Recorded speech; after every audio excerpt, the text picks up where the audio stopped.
Welcome back, you guys. I just found out that I get to stab myself every day during this pregnancy because I have a blood clotting risk. How exciting. It just keeps coming, doesn't it? Things are really not linear on this pregnancy journey. I replaced my morning coffee with a bee sting. Who's more awake though? So let's get into it. I'm going to talk about it.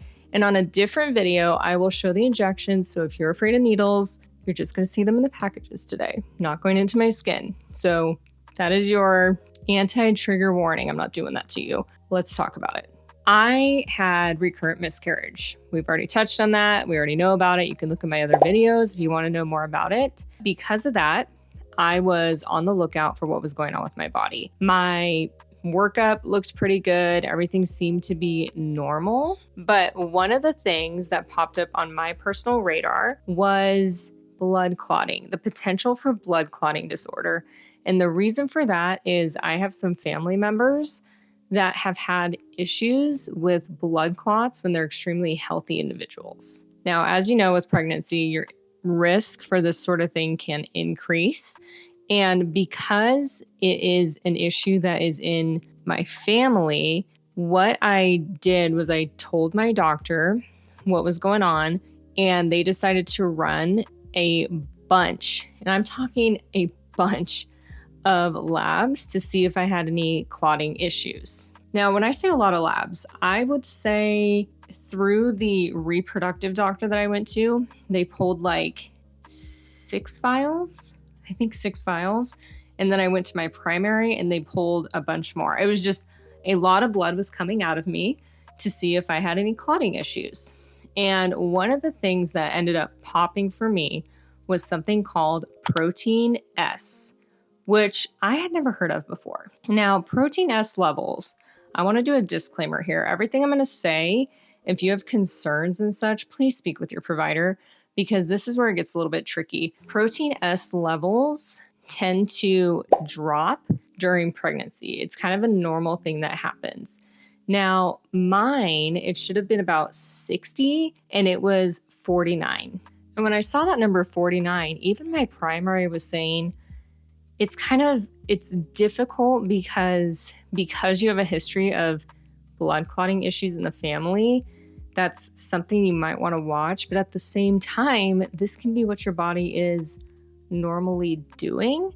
And this could be considered quote unquote normal because it does fluctuate and change during the state of pregnancy. So what I ended up doing was being referred to a specialist, a hematologist who was unbelievably qualified and educated and just fabulous. And I went through everything with her. I went through prior surgeries I'd had, if I had any blood clot history, activity level, my family history, how far along I was, if I was a smoker, drinker, drug user. But we went through everything about me, like very in depth.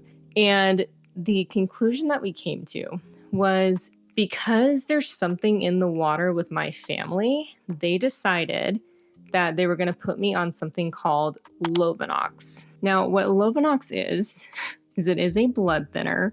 And of course, when you're pregnant, you're a little bit nervous. You're thinking, I really don't even want to take Tylenol right now. And now I have to do a medication to make sure that my blood is thin, just in case I am at risk for clots or that a clot could potentially hurt the placenta. So I wasn't super excited that I was having to go on a med. On top of that, the med that I'm going on is a daily injection. Oh my gosh. It's a daily injection. So it is a blood thinner that is not known to cross the placenta, that is considered very safe during pregnancy, but is something that I have to inject into my stomach every morning at the same time for a long time. Go me. So when I got this news, I, of course, just was not super excited about it. Now, one of my family members that dealt with the blood clots had to do this, so I was familiar with the injections. But when anyone says you have to do this as part of your care to make sure that you're safe and your baby's safe, it's like not exciting. So Went to the pharmacy, had my husband go and pick it up. Didn't really tell him how much he was gonna be picking up. He comes home with this big brown bag with a month's supply of this Lovenox in there. So opened up the bag, dumped it out on the bed, took a look at it, and it's a tall order. So I decided, I gave myself one day to feel sorry for myself. When I found out, I just said, this is annoying. I complained to people, and then I told myself, all right, you've had your moment of wallowing. So now you're gonna understand that diabetics have to do this every day, and you can do this for less than a year. You can get it together, you can woman up, and you can freaking do this and not cry about it. So that's what I did. I've already been taking it for about 4 or 5 days now. And it's, how do I explain this? It's painful after. It's not painful like during the injection.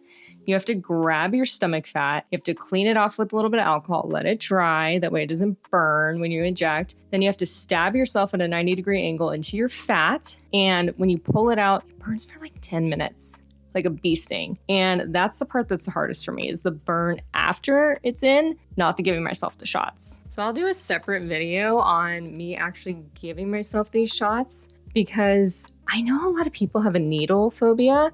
I don't. I mean, I go to acupuncture every week. It's not the same as like giving yourself a med, but I'm comfortable with needles. And to me, when something has a health benefit, I'm just going to do it. And I'm just going to decide I'm fine. And then I'm going to do it. And that's what I've been doing. But this is what the box looks like.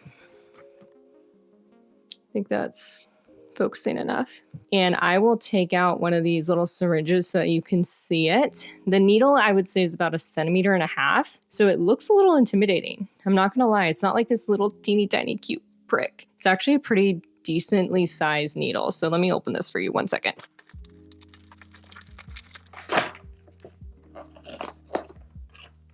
Okay, so you can see there is a significant amount in here. I'm not going to actually count them. Let me see, 10. So there's 10.4 ml syringes in here. And I got a month supply of these at my local pharmacy. Now what they look like when you take them out, and when you open one of these packages, you will see there's a little air bubble in here. Now the instruction video that they gave me said I don't need to expel the air bubble, which for someone in healthcare is very weird, because I hate air bubbles when I'm giving injections, but I just trusted it. Yeah, I don't know if you can see the little air bubble in there, probably not. But you open it up. Like I said, you clean off the area, you take that cap off, stab yourself, give yourself the injection, same time every day. And then on the back end of it, you click it forward and it comes up and it actually locks it. There's a safety lock built into it, which is really awesome. Man, that's my newest thing, is having to do these every day. This kid better be a wonderful individual. You're like, you know what I did for you? I stabbed myself daily for you. That's what I did. Anytime they're crying, well, you know what I did? And I didn't cry. I did not cry. I stabbed myself for you. So don't be crying about a cookie. Should probably read some parenting books. So that's the Lovenox story. It's been a little whirlwind for me.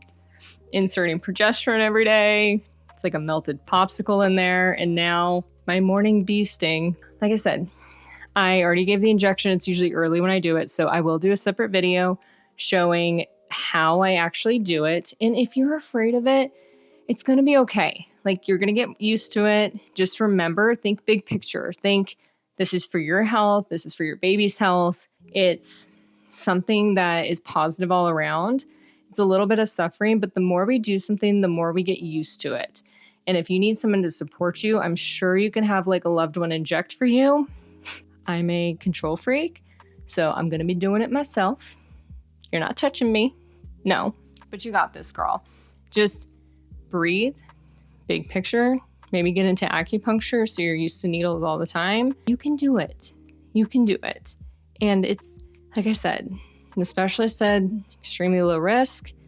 I contacted her again and I said, I just want to make sure it's low risk. The only thing to watch out for is epidural. This part was fun. Oh, this part was fun. I almost forgot about it. the epidural.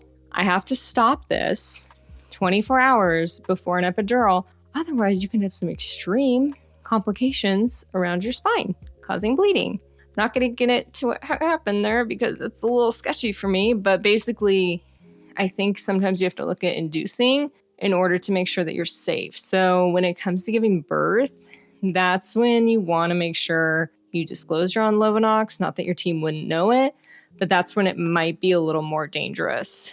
I'm just not going to worry about it. I'm going to plan accordingly, and I'm going to cross that bridge when I get there. So happy shooting up. And have a great rest of your day. Wish me luck on this pregnancy. Sticking so far. Got a gummy bear with a heartbeat. We're going good. We're going fabulous. Goodbye.